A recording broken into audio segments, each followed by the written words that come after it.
Brush busting bullets. We're going to be driving through the brush and taking down everything on the other side. Maybe. But we're also going to build a rifle and decide which twist we want in that rifling. And we've got some questions about bullets and cartridges and what's the difference. I think we can figure that one out. Ron Spomer Outdoors Podcast coming at you.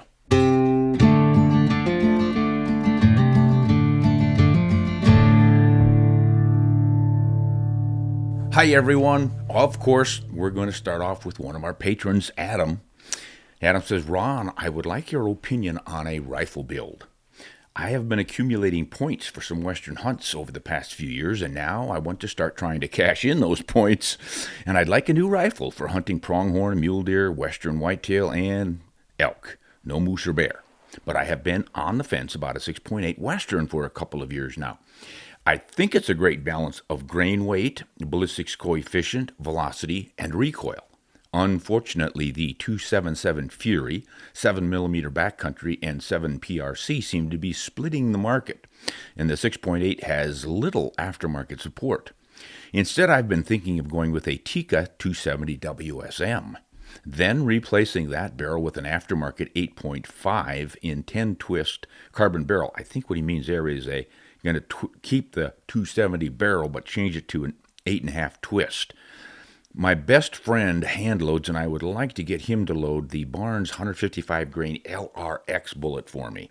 But it would be nice to have the option for box Barnes ammo, factory ammo, if needed.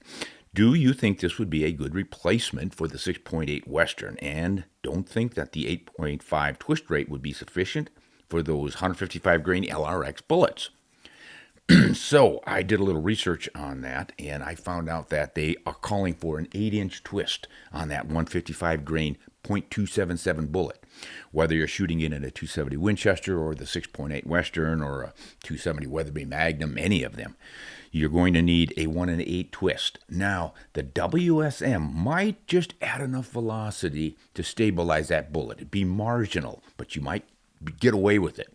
If you want to try. But if I were starting with a brand new barrel and you really were wanting to shoot those long bullets and get optimum accuracy, I'd probably go with an 8-inch twist instead of 8.5. Now, the AccuBond long-range bullet, the BC on that one is .591, and that would be stable in a 10-inch twist. And you'd probably drive that thing 3,193 feet per second. The reason I bring that up is you might just want to stick with that 270 WSM. Now, that 6.8 Western is a great design, but it's essentially the 270 WSM with the shoulder pushed back just a little bit so we can again shoot those long bullets in the chamber and not have that bullet pushing down below the junction of the shoulder and the neck, where we sometimes will build up a little bit of a donut of material, shot after shot and resizing after resizing. It's a concern for hand loaders. But the upshot for me is that 270 WSM with pretty much any bullet, even if the bullet is protruding into the powder space, still has more than enough gas to keep up with the 6.8 Western. It's just a little less convenient, but since this gentleman is thinking of rechambering, getting a new barrel anyway, what the heck, why not? If, though, I had a Tikka, which is infamously, that's not infamous. This is famous. It is famous for its out-of-the-box accuracy. And you end up with one that's shooting sub-MOA with a 270 WSM, I really don't think I would mess with it. Because if you look at a 150 grain bullet in a standard twist of a 270 WSM, push it as fast as that will, you are so close to the same performance of a 6.8 with its longer, higher BC bullets out to reasonable game-taking distances. And by reasonable, I mean 400 yards, but we can throw 600 yards in. That's usually my cutoff point. And there's just not enough difference for me to justify throwing out that 270 WSM. So I think you want to look at that pretty hard. Just look at the numbers on a 270 WSM pushing the highest BC bullets you can in 150 grain weight. Those will stabilize. And then compare that to the best you can get out of that 6.8. I think you're going to be more than happy with that 270 WSM. All right, let's hear from Palmer, another one of our patrons. We really appreciate this, guys. All the support from all of our patrons really helps us out here, and we really appreciate it. So, what does Palmer have to say? Oh, Betsy, you're in on this one. Hey, Ron and Betsy, I hope you all are well. I'm well. How are you, Betsy? I'm well. She is well. She's lively and ready to get outside and run the dogs. Let's continue with Palmer here. I have just joined Patreon after years of being a listener. I have recently come back to hunting. The past 2 states that I lived in made it tough to get outdoors. Anyway, I am now a proud Montanan with a log cabin on 22 acres. Well, congratulations, Palmer. I am getting ready for the spring black bear season, and I've got a 45-70, and I'm wondering what factory ammo would suit it best. Barnes, Hornady, Federal Winchester, etc., they all make great loads, but I don't want to buy a box of each. It gets pretty pricey. So what grain bullet would you use? I have buffalo bore loads for my daily woods walk and wood chopping errands just to keep Mr. Grizz away. Have a great day. Oh, gosh. You know, Palmer, in my experience with a 45-70 on bear, you can pretty much shoot any bullet you want. You've just got enough mass in that bullet. You don't have a heck of a lot of velocity. It's not a long-range cartridge at all. But you're not going to have trouble stopping a black bear or even probably a grizzly. The Montanan grizzlies are pretty mean, but they're not all that massive. So I don't think you're going to have any issues with that 45-70 bullet, whether it's a 300 grain or a 400 or a 500. Were I having to pick, though, and I was concerned about maybe running into a grizz, I would just work up a good 400 grain load. And I do love copper bullets. Pretty much everybody knows that by now, just because they're so reliably expanding to at least twice their original diameter and doing it very quickly. And then having those ragged edges on the petals that stay on, if it's designed for that, like the Barnes bullets. The hammer bullets are designed for the petals to break off and distribute like fragments of lead in a traditional bullet. So if that's what you like for performance, you can go with a hammer style. There are a couple others out there like that. So we've got options in our copper bullets, but all of them will retain enough shank weight to really get deep penetration. And that's what I like on bears as well, especially for shooting out the backside and then leaving blood trailing hole. If you just get one bullet that goes in and stays in, you got a pretty tiny hole. There's a lot of hair on a bear. Sometimes there's a pretty good fat layer, so you don't get any leakage. And you sometimes want some leakage. They don't leave hard tracks in the ground like a hooved animal would, so it's nice to have a blood trail. So I do really like the copper bullets. Now, some of the premium lead core bullets are going to give you similar performance. You can look at the A-frames, any of the bonded bullets, the nozzler partition, all the rest. But don't feel like just because you're shooting a bear, you need some kind of a massive magnum to take that bear out. I have done black bears with some pretty light cartridges and bullets over the years. 30-30s are pretty reliable. 160 grain bullets, 170 grain. And I know a lot of guys will use the 243. So if the dogs aren't barking and scaring the bears off, like here, I think you're going to do just fine with any. Just do be aware that you've got different pressure loads because the 45-70 has been around since 1873. And the original rifle for it was the trapdoor Springfield, not famous for being a really strong action. And they had their pressures down there around 28,000 cup, I think, or maybe 32, somewhere in that range. Really low pressures for those old actions. As a result, most manufacturers of ammunition today want to keep the pressures down in case somebody loads it in an old rifle like that. They don't want things blowing up. But more modern rifles, like the 1895 Marlin, the 1886 Winchester lever actions, those can take a lot more pressure. So they have some loads specifically for those. Just look on the box, make darn sure you're getting the right ones. And then there are a few that even push it faster and harder than that, and those are kind of reserved for the Ruger number 1 falling block. Extremely strong action. So if you're a hand loader, you can push the pressures up quite a bit in those. And of course, that's going to add a whole bunch of terminal performance to your bullets. So I would try to get that 400, 405 grain bullet and push it as fast as you care to. But for close range stuff, the old 300 grain bullet at standard velocity is probably going to do just fine. Okay, let's see. Now we have Mike. Mike is another patron. Good morning, Ron. I really like your hunt for whitetail deer in South Dakota with your friend Steve. Well, thanks for that, Mike. Steve and I had a great time. Could have done with a little less wind on that one, but we made the best of it. Mike continues, I have never done a spot and stalk type hunt for whitetail. We are almost always in the stand here in North Carolina and South Carolina. So when I leave home to hunt, I prefer to do a spot and stalk. Is it typically that windy in South Dakota at that time of year, or did you guys just catch a particularly windy few days? Would you change your rifles or cartridges if you knew that you would hunt in those conditions? Even though it would be really hard to leave your Park West Arms rifle at home, I understand that. But I really enjoy watching you and Steve hunt together. You're lucky to have a good friend to hunt with. Have a nice weekend. Well, thanks, Mike. Yeah, Steve is a great buddy. He's the kind of buddy you want because he's just that kind of a guy. And we had a blast. But we were prepared for wind. Both of us have spent considerable amount of time in the Great Plains.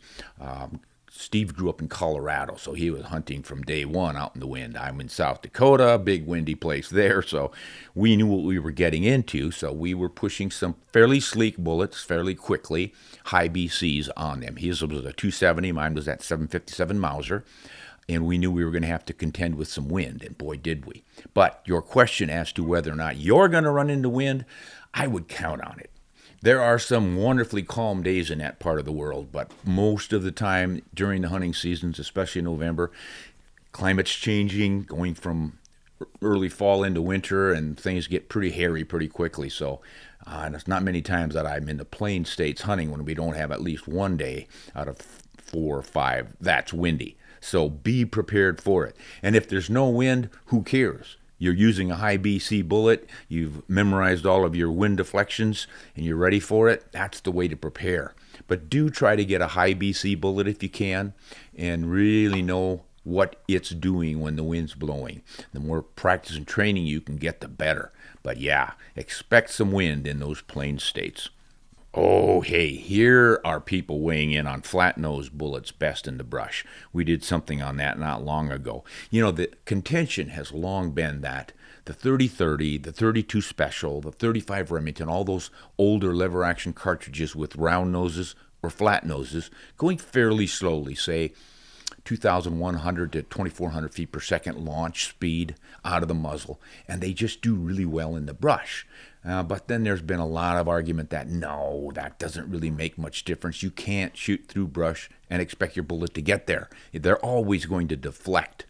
So we did a little bit of that and posed the question, what do you guys think? So you guys think, because we got a lot of comments on that. Let's read some. This is from Don. He says, you are exactly correct. 50 years on this subject came up, and I tested it for myself over a wide variety of different types of obstacles. Back when I was testing it, I think there was a Field and Stream magazine or something like that which came up with the same conclusion. A flat-nosed bullet will go straight through the brush with the least deflection if it is heavy enough bullet for its caliber.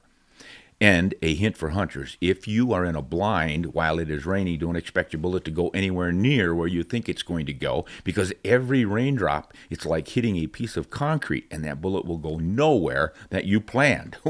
Well, I'm not so sure about the rain thing there, but we're going to look a little deeper into that too. I have read some reports in the past that, yes, a raindrop smacking on the front of the bullet when it's zipping out there, a fairly significant raindrop, can bump it surprisingly far off. So something else to think about. Oh, it looks like Don wrote back again with another point. Yes, another point I did not mention earlier. African game, you want a flat-nosed bullet for deep penetration in a straight line. And actually, a bit of concave on the nose does even better. A bullet with an ogive will deflect. A bullet with a flat nose or a concave nose is less likely to deflect when it's transitioning through bone and muscle. All of this is proven on African game. So, if you are shooting through the brush, which you should never do in the first place, but if you know your territory and no one is behind, you can use a flat nose bullet to get through the brush. Well, you're certainly right about that flat nose on game. That was standard stuff for taking elephants with brain shots. To get all that bone penetrated and reach the brain, you don't need your bullet veering off to the sides, and they found out fairly early that a flat-nosed bullet is going to maintain that straight line penetration. And it's kind of easy to understand when you look at a round-nosed bullet. Let's see if I can pull one up for the people who are watching on YouTube. If you've got a significant curvature from the point of the bullet down to the full diameter shank, that's called the ogive, that curvature. If that particular side of the bullet hits a tougher piece of flesh or sinew or bone than the other, it's going to deflect to the other side. Whereas a straight nose, flat nose, will tend to cut through and keep going. You don't get that nudge in one direction or another. And that's why it seems to work that way. Now, we're going to continue with some more comments on this brush busting, but I did want to mention that we tested this just the other day. My associate Tate and I went out and we shot a bunch of brush. Pieces were flying everywhere, and boy, you're going to be surprised at what happened downrange on that target when we were shooting with a 30-30, a 360 buckhammer, and a 308 Winchester. Some fairly significant differences that really surprised us. All right, let's get back to your comments, and this is from Chronicles. I believe that it has more to do with velocity. Chances are your Spitzer point is going to be fired out of a much faster caliber than your flat nose. Yeah, some people suggested that. I'm not quite sure that's the truth. But there's always been that relatively slow velocity that we mentioned earlier, 2,200 feet per second. Then you shoot a 3,000 foot per second from a 308 or something. Is it the velocity or is that curved bullet? I think it's the curve of the bullet. I don't know why more velocity would make things deflect more. Let's keep going, though, here. These are all just opinions from folks. Here's Don again. Is this that same Don? It is. 3 times now. Don is really into this one. Actually, no. Velocity has nothing. Oh, he's answering Chronicle right here. Actually, no. Velocity has nothing to do with it. The shape of the ogive is the determining factor on the amount of deflection. If there is no or very little ogive, the bullet only cuts rather than deflects. You have a good point, but in actuality, it doesn't work that way. Okay, Don seems to have studied this quite a bit and knows his stuff, so I appreciate that, Don. Byron. Actually, about 20 years ago, Outdoor Life magazine had people who tested this, and they found the opposite to be true. I don't know if he's referencing the velocity thing or the flat nose here. Let's continue reading. However, in their testing, they also said that after about 10 feet, your chances of hitting a deer-sized target was almost impossible. That is, unless the bullet hit the limb dead center, and that was highly unlikely.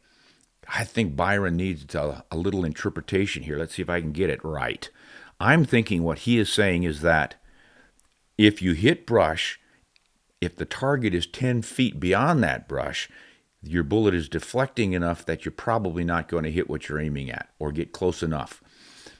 Tell me if I'm wrong on that, Byron, but I think that's what you're saying because that's what we tested during our tests, and that's where we did see a significant difference. I think most people know that if your target animal is right up against that brush you're shooting through and your bullet deflects, you're probably still going to get within your vital zone. But if the further away he is from that brush, you know how a deflection goes. Once you got that new angle of departure, that bullet just keeps moving farther and farther away from your aim point. Old Climber.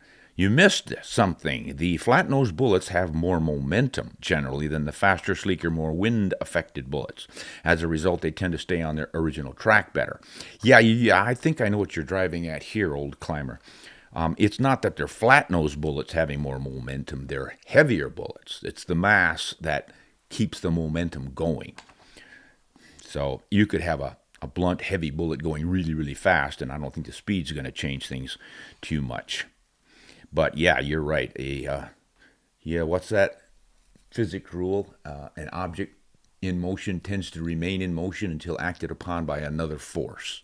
So the more mass you've got going, the harder it is for a force to slow that mass or move it. Good. This is Ed.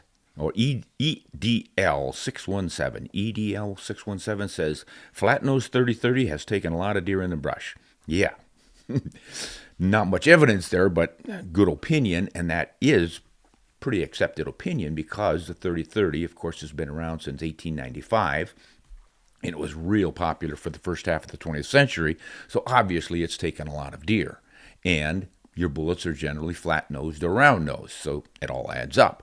But that doesn't mean that that's the best bullet for taking whitetails in the brush. It just means it's used a lot. But maybe it is a little more effective, and we did find that out when we were doing our testing. All right. Thanks for weighing in on that one, EDL. How about Tim G?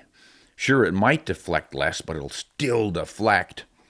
Despite the legions who still cling to that brush-busting trope, there is no such thing as a cartridge that can reliably and accurately cut through brush.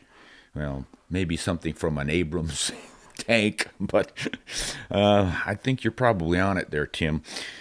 Garrett says, sounds like a correct theory, but this has been tested, and neither bullet style resists deflection enough to matter.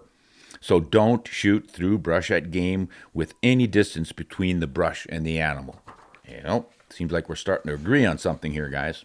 All right, now we're going to get off that topic for a while here because we got one on a bullet model video we did. This was a quickie at the SHOT Show. Remington had a bullet about this big. It was a model of a bullet, cutaway, just so you could look at it and say, oh, that's how they make those bullets. That's what's inside of that bullet.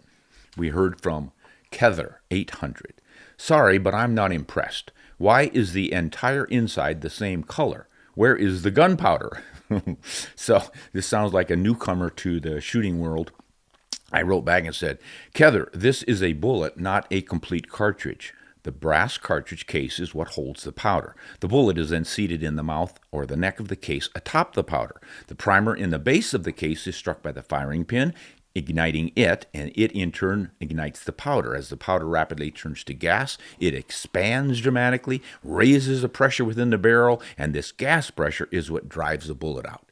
Now notice, I didn't insult this gentleman or lady, whatever Kether is, and many of us tend to do that because we go, well, what idiot doesn't know that? Well, anybody who doesn't know anything about a subject has got to start somewhere, and it just bugs me that we tend to thumb our noses at people who are starting in on this, and we try to insult them to show off how much we know, and they don't, when they're just newcomers and they want to know something. So I always try to give them good information without insulting them. I hope I did that here for Kether. So you guys don't hesitate to ask what some people would say are stupid questions, because here there are no stupid questions. I asked every stupid question in the book until I got the right answers, and then I knew something. And yes, I did go through the stage where I was a know-it-all. I'm trying to tamper that down. Yes, you did. See, Betsy can promise you she knows that one. All right, let's hear from Howard. What helped me learn to shoot better was a black powder flintlock rifle. Oh, he must be referring to a video Joseph Von Benedict and I did on how to control flinching. Good trigger control and not flinching and absorbing recoil, how to handle all that stuff. Got a lot of good response on that video. Howard says what he did to learn to shoot better was use a black powder flintlock rifle.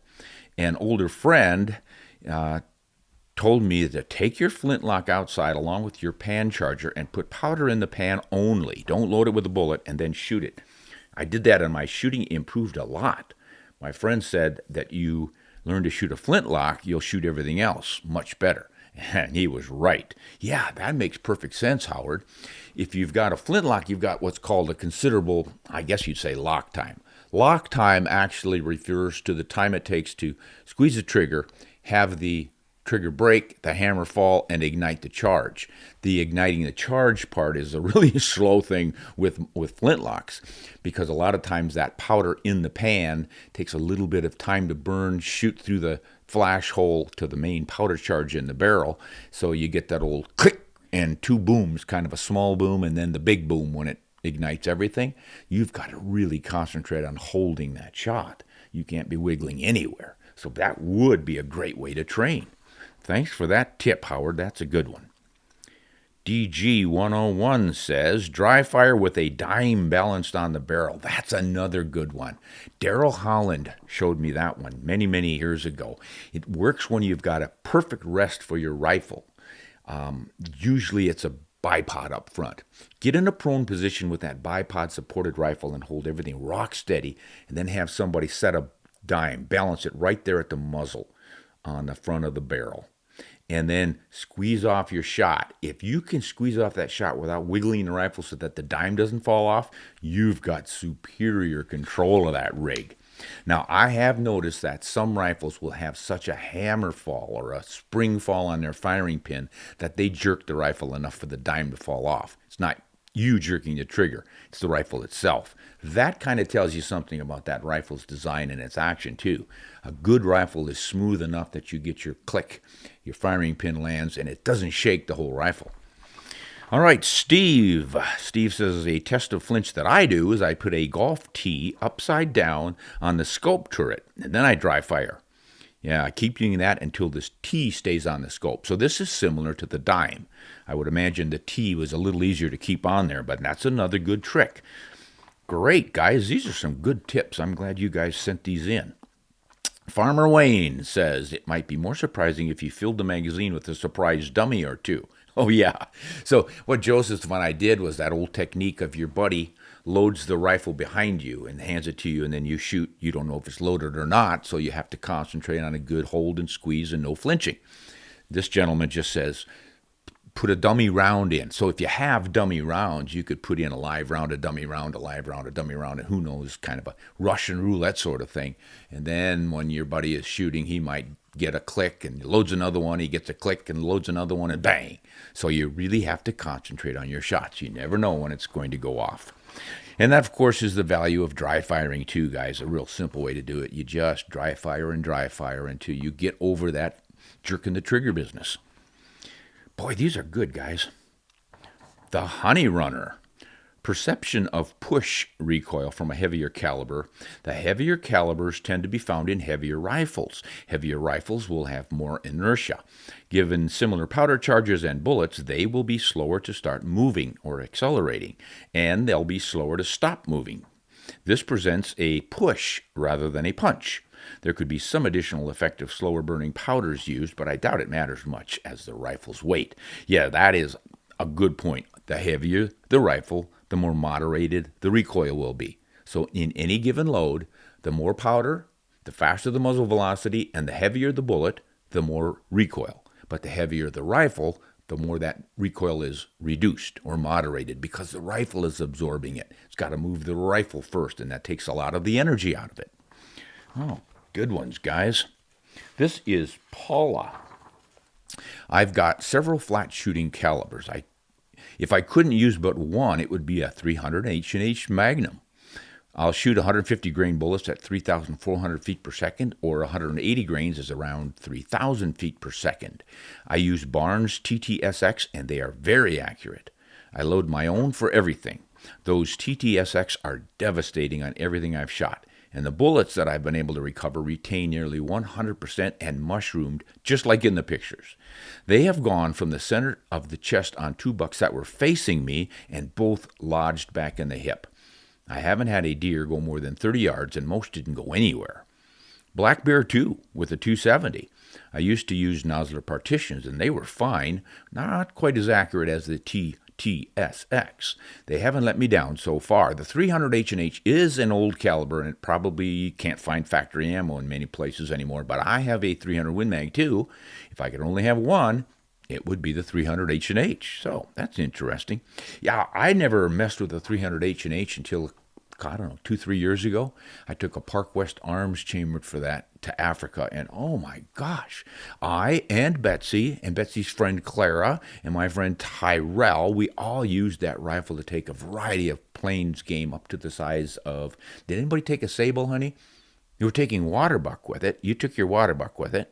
Water buck and Liechtenstein's hartebeest. Yeah. Yeah, and Nyala. Yeah, and warthogs, and yeah, pretty much everything. And just incredible performance with that. We really liked it. I kind of fell in love with 300 H&H. I had to cry when I sent it back. It didn't fit me. Didn't fit Betsy, but she shot beautifully with it anyway. So, na. I was not going to cut the stock on that rifle, I'll tell you what. That was a beautiful piece of walnut. And some lucky person bought it after we used it and sent it back. All right, this is Mountain Man 3000, and he says, challenge accepted. Oh, boy, Betsy, do you remember what challenge that was? I could never figure that out. Challenge accepted. But you had responded.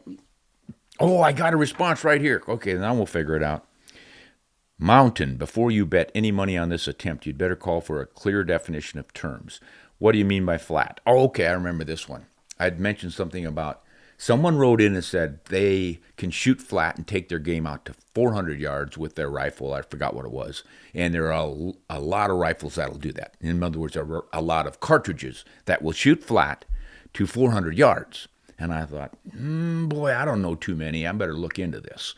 So I checked a bunch of really famous flat shooting cartridges to see which ones you could hold dead on out to 400 yards and hit a 6-inch diameter target. Guys, for maximum point blank range, I always go with 6 inch. I used to go 8. That means you can't go any higher than 4 inches at your peak trajectory, and that's around 150 to 180 yards. And then when you fall below that, then you've gone where you're going to be wounding or missing your game. 8-inch target. But what I found over the years is that sometimes I tended to shoot a little high or low because of my mistakes. You know, the cartridge might have been capable of keeping it in there, but I might pull a little bit, shoot a little bit high or low. So I went back down to 6. So that means 3 inches high, that's your peak. 3 inches low, that's the range at which you've fallen underneath your target.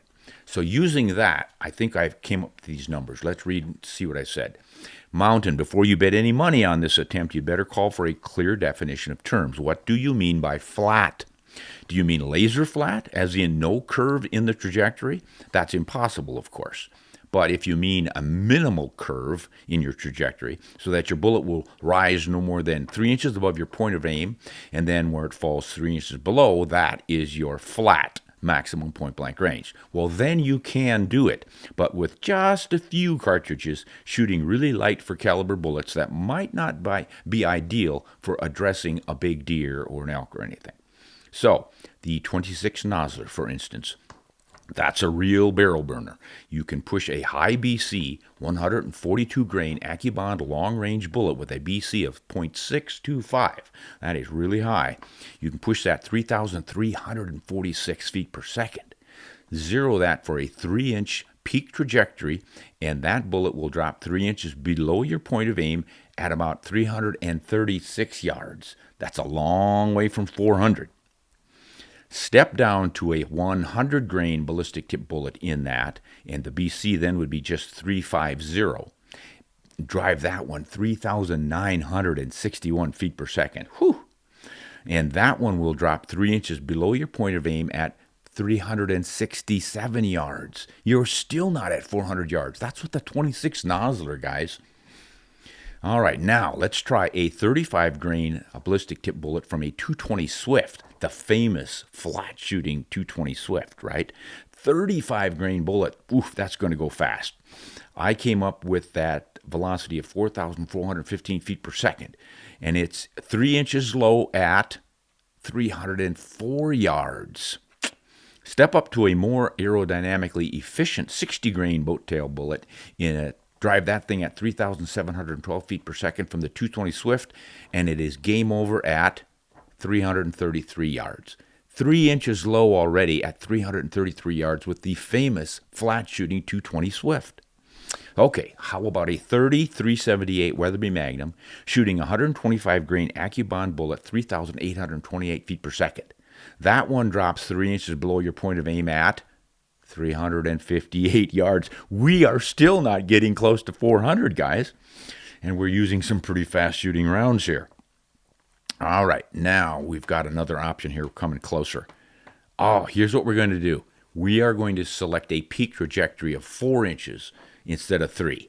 Now if you use that same 378, you will then drop 4 inches low at 399 yards. We almost got there. So the bigger your target, of course, the longer your maximum point blank range can be. If you're targeting a moose, and I've measured the chest of a freshly shot moose, 36 inches top to bottom, you've got a lot of target zone inside of the chest of a moose. So your maximum point blank range could probably get out closer to 500 yards on a moose. But boy, your mid-range trajectory is going to be probably 6 or 7 inches high. It gets kind of crazy. So all of these things changed based on that, the target size and the bullet weight and all this kind of stuff. But it's just not easy, and that's kind of my point here. You can't just say, well, I got lots of rifles that'll shoot flat to 400 yards. Depends on how you define shooting flat to 400 yards. So I ended up my letter with, cheers, my friend, and happy hunting. I hope you do well. I always try to put a good spin on things because everyone has ideas, and if you have different ideas, there's no need to insult somebody about theirs, because you could always be wrong, like I often am. Okay, let's see. Oh, speaking of wrong, here are some comments that Betsy put together, and I'll bet you she's going to have something in there chastising me for something I said that is not right. Let's just find out. Okay, this is Donald talking about shooting through grass. Oh, this is a good one. Our associate Tate did a video on shooting through some grass and light weeds out in the snowy field with a 7mm PRC. He wanted to see if that theory of just a single blade of grass can knock your shot off. And he was surprised at how much deflection he got from not a heck of a lot of brush that he was shooting through. And it wasn't heavy brush, it was just grassy stuff. At any rate, here's the response from somebody called Donald.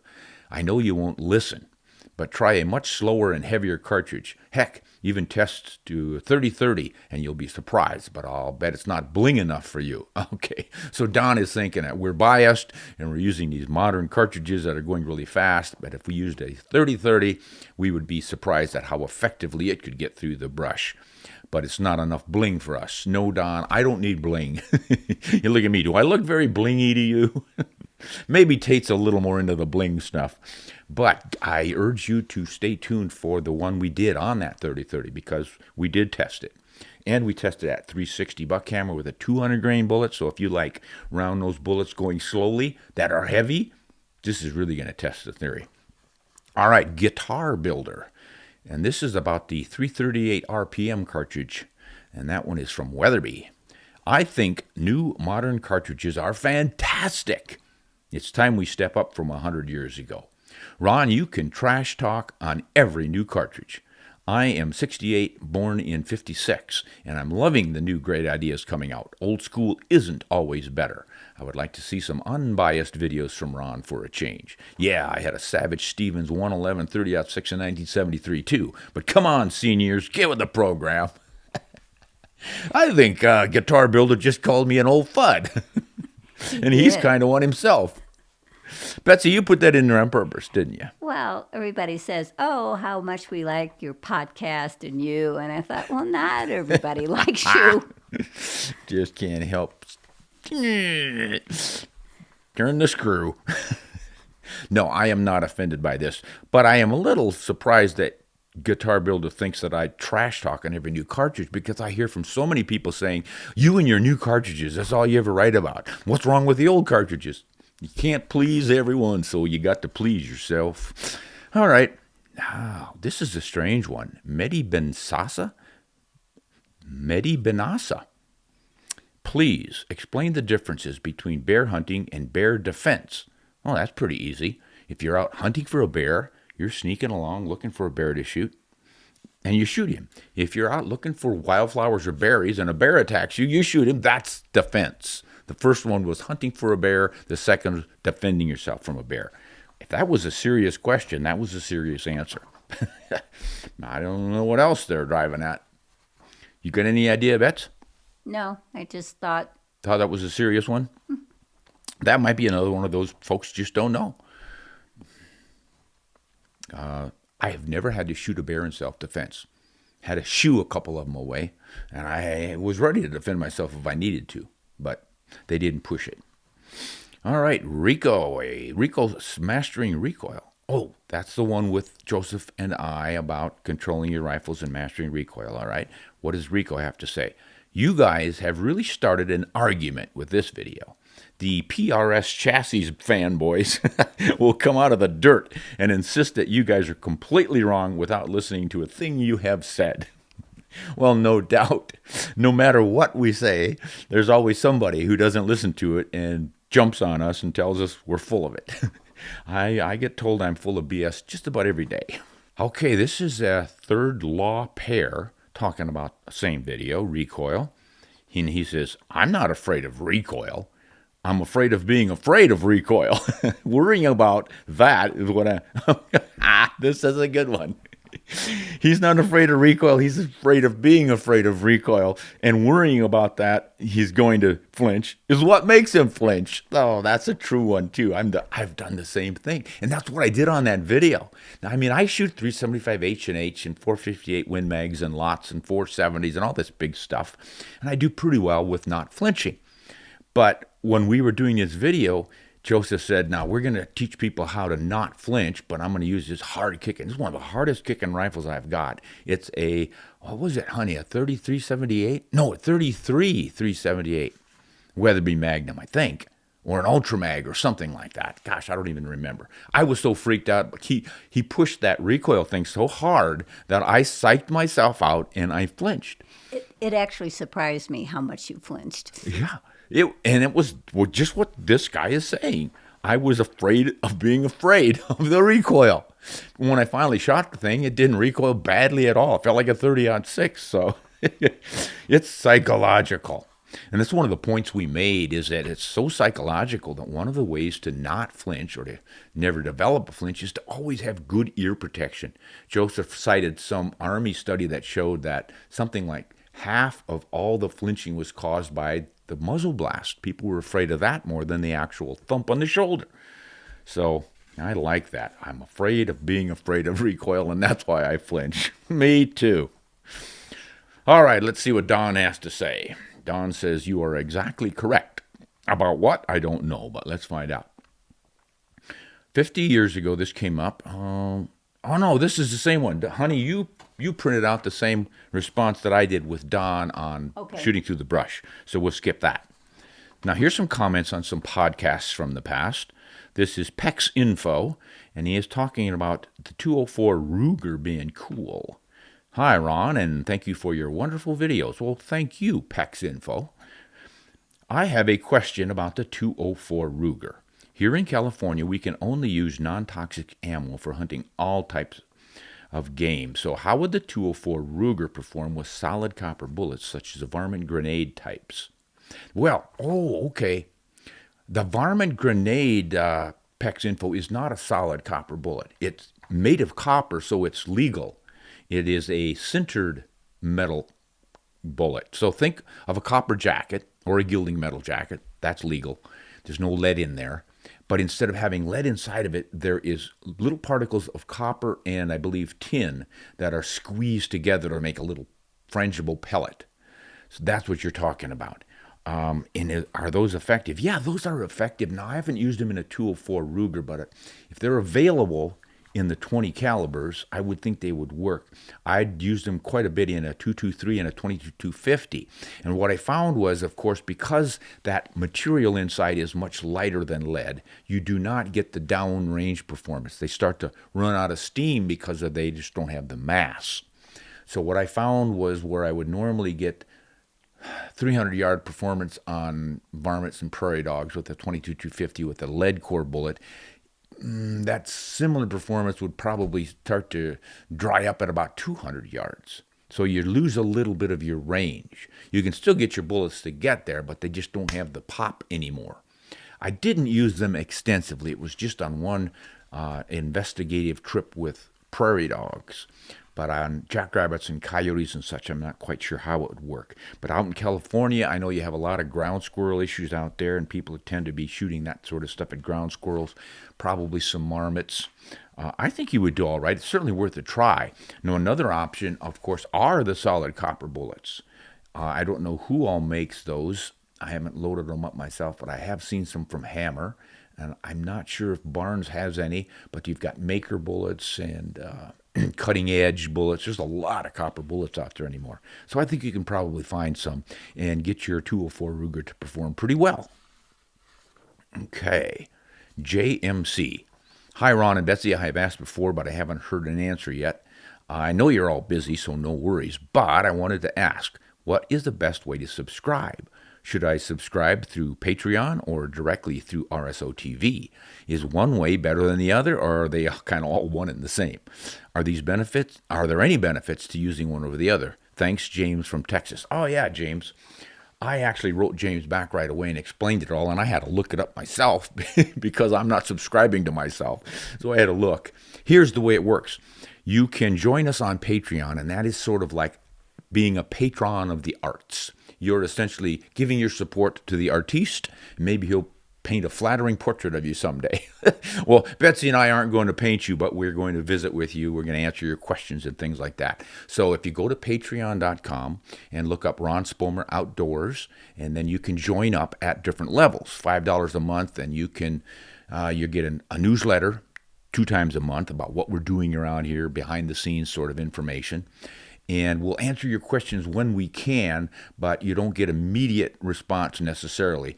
At the next level, $10, then we get to respond to you every time. At the $25 level, you also get RSO TV.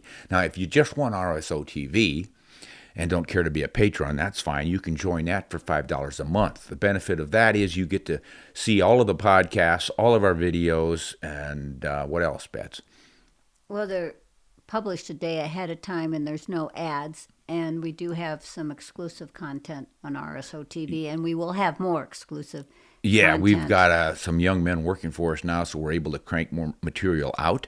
So we're going to be doing more of the kinds of things you can't necessarily see on the open formats. We're going to be on RSO TV. So, there'll be more hunting things in there, more gunsmithing and that sort of stuff. For example, if we're reviewing a gun and we're taking it apart, we can't show that on YouTube, but we can include that part in RSO TV. Yeah, so we'll be doing some more of that. So that's one of the benefits of Patreon. But if you just want to go to RSO TV, you get to see that stuff too.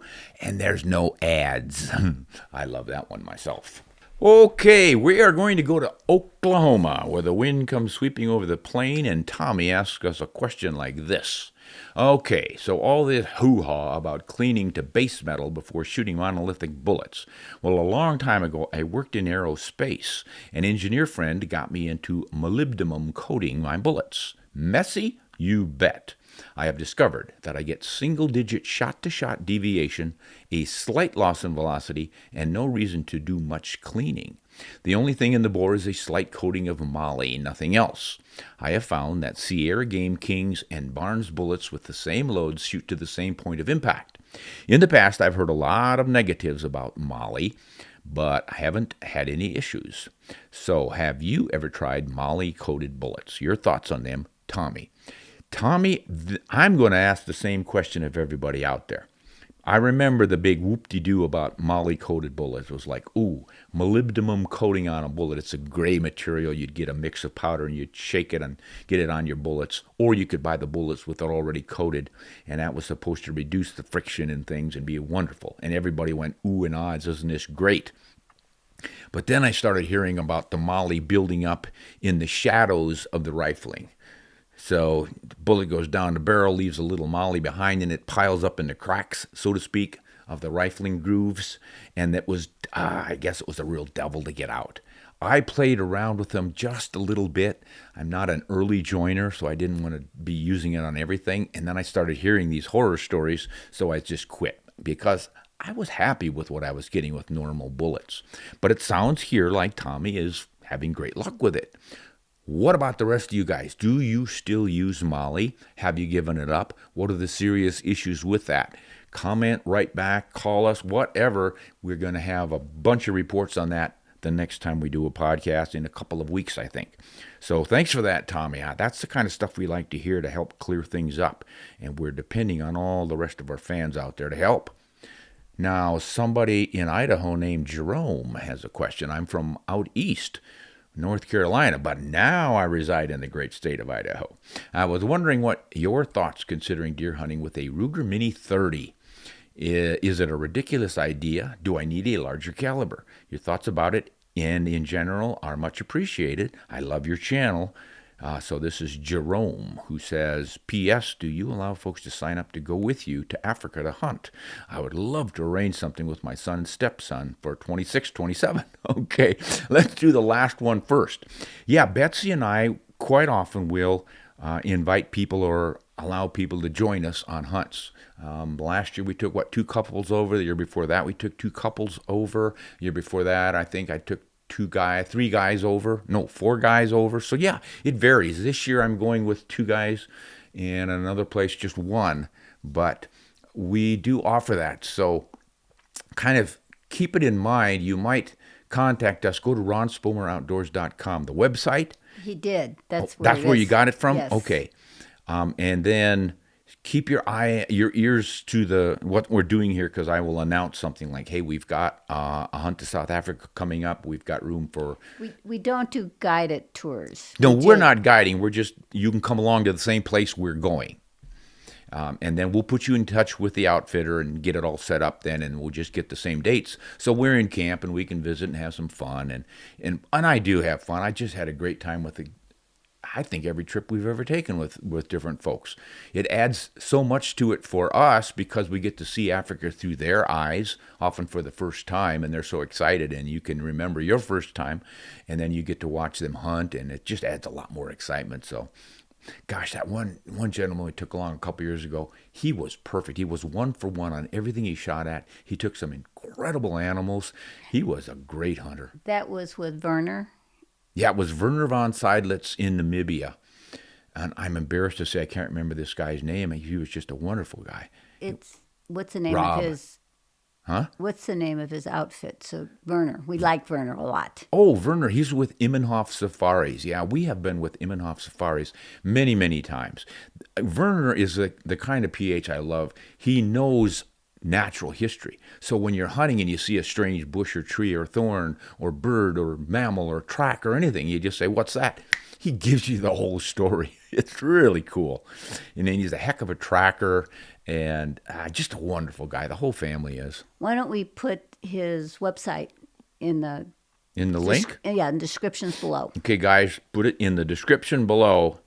Immenhof Safaris in Namibia. That would be great. And you can always just call him for the first time and say, hey, we'd like to put a hunt together. We're not going to wait for Ron. You can go by yourselves. You'll have a great time. Hey, let's go to South Dakota, my old hometown. William says, hey, Ron, I'm a big fan of the show. I always like listening to someone who comes from the great state of South Dakota. My question is this. For the longest time, I've been wanting a 270 WSM in a Model 70 featherweight. So I'm going to itch that scratch. The thing is, the only ones that I can find appear to be stainless steel. So what is the big difference between a regular barrel and the stainless steel, other than the color? Thanks for what you do, and I hope to see you filming a video in South Dakota soon. Yeah, you'll probably see me there next fall. Now, William, stainless steel, of course, is less chance of rusting. So a lot of us like that because if you're out in inclement weather and get moisture down in the barrel especially, your bore's not going to get rusty. One time I hunted a lot in the rain with a traditional molybdenum or Moly barrel, chrome Moly barrel, and it rusted internally. I did not get that moisture out of there. I don't remember if I forgot at the end of the day, but boy, when I cleaned that barrel after the hunt, I looked down and it was like, oh my gosh, I've got rust pitting in it. So you don't have to worry about that.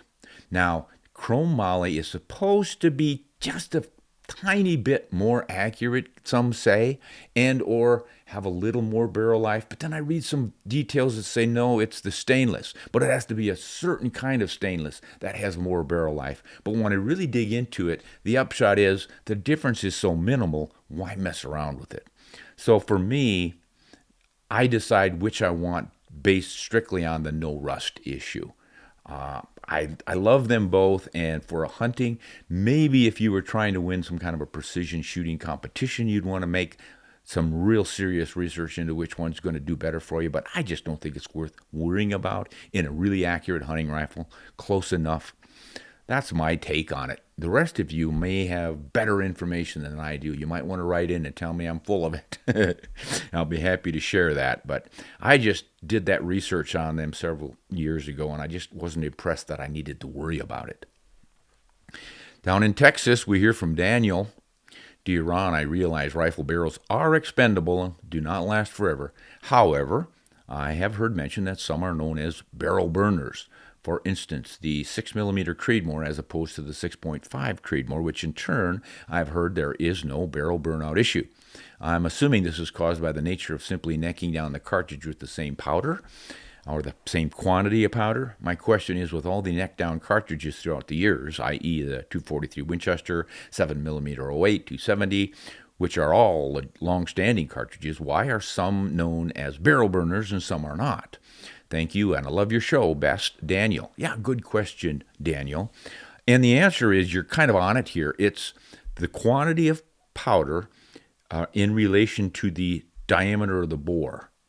The more powder you try to shove down a tinier bore, the more you're concentrating the heat right there at the throat where the bullet departs and all the flame is just at its peak. And flame temperature, if I remember right, is as high as 4,500 Fahrenheit flash temperature.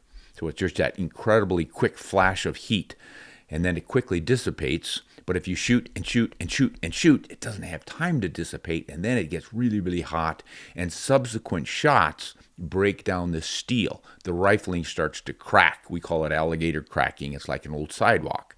And you can see this with a bore scope when you look down. And it starts right there at the very beginning of the rifling when it comes out of the chamber and the throat into the rifling. It ramps up and it starts to break up, and it creeps down the barrel farther and farther. Starts to tear your bullets. Then the rest of the barrel is fine. So many people think you've used the friction of the bullet going down the barrel that ruined it. You just shot your barrel out. That's what it sounds like we're saying, but no. The shooting it out is the flame temperature right there at the throat. So this is why the neck down cartridges with a lot of powder behind them burn out the barrels. 264 Win Mag, 220 Swift were the famous ones in the 20th century.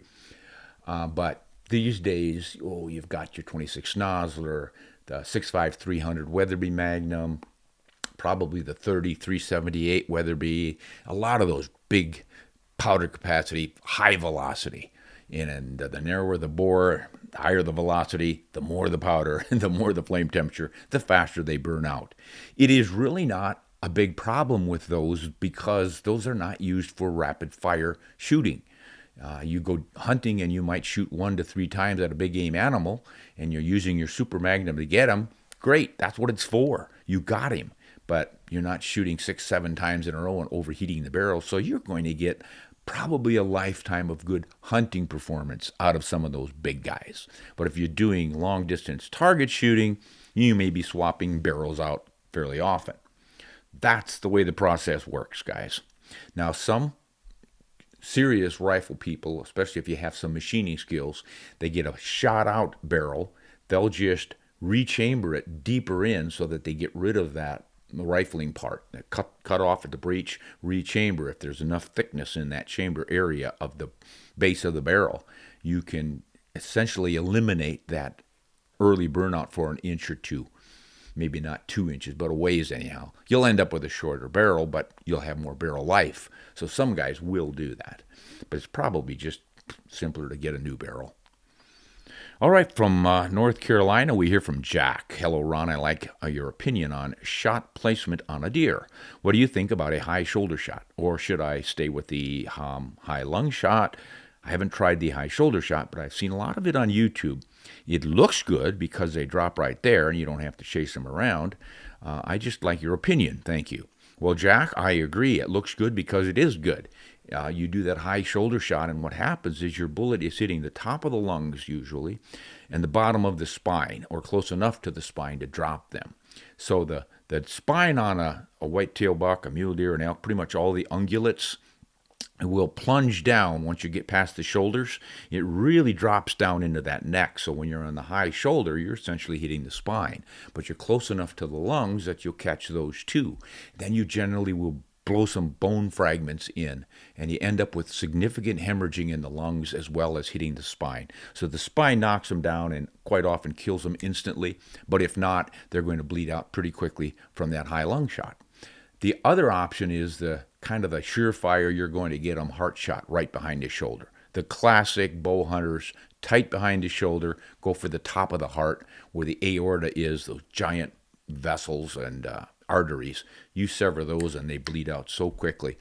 it's essentially an instant demise if you hit it just right. But even if you're a little bit off, there's enough hemorrhaging that they're going to expire fairly quickly. Those are the two that I recommend. But even if you're just saying, I'm just going to shoot the shoulder, you're going to lose a little meat there. But right behind the shoulder, you've got the lungs and the heart and all that vital tissue. We used to call it the boiler room. Back when I was a kid reading the Outdoor Life, Field and Stream Sports and Field magazines, all the guys in there hunting, whatever they were hunting for, they put one in the boiler room and you knew they'd gotten their game. That was kind of fun. Oh, yeah. Now, the ones that hit them in the spine or the central nervous system, it was always referred to as pulling the rug out from under them, or what was the other one? Throwing a switch, turning the lights out, stuff like that. All these little metaphors for making a quick shot a successful one. All right, comment of the week. I think we're going to give it to, Betsy says, we're going to give it to Third Law Pair. This is the gentleman who said, I'm afraid of being afraid of the recoil, and worrying about that is what makes me flinch. Guilty. I'm the same. How about you, Betsy? I don't flinch. Oh, she doesn't flinch. You should have seen her flinch one time, boys. Oh, boy. All right. Hey, guys, I really appreciate all the comments, especially the ones about shooting through the brush and what you've learned about it. And we're going to look for some more comments answering some of these questions we got this time. So keep it up. We're really having fun with this. I don't know if anybody's hunting right now, but if you are, hunt honest and shoot straight.